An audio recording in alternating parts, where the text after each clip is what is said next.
Okay, I wanted to go over how some of these concepts in Chapter 9 are related.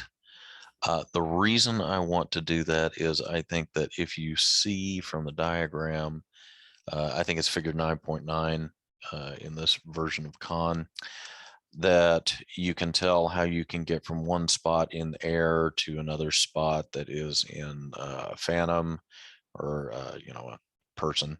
Uh, and how basically you can make a transition from one spot to the next.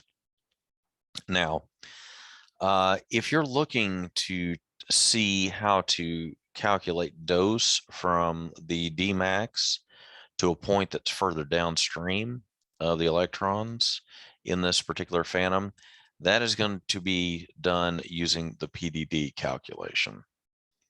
And we've had some videos and some problems regarding how to go about doing that. And we'll continue to work a few more of those so you'll get an idea as to what it is that you need to do in order to be able to make those calculations. So we can go from a point of Dmax in the phantom down further into the phantom. Now, how do we work from from here or here over to these spots over here in free space?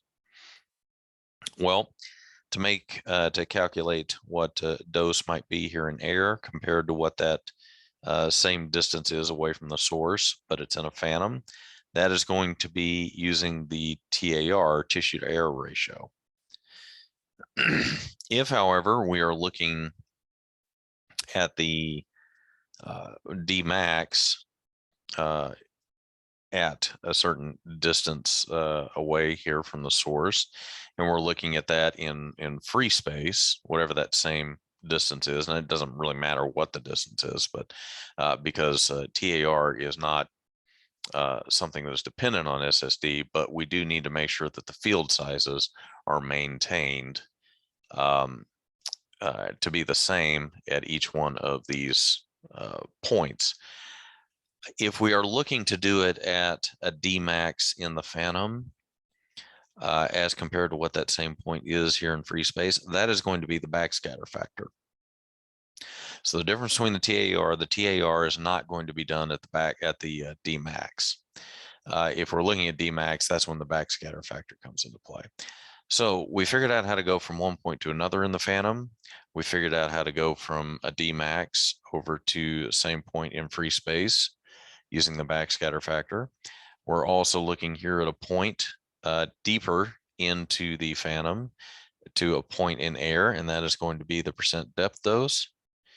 And then finally, the last transition that we need to make is going from one point in space to the next, and that is going to be influenced by the inverse square law.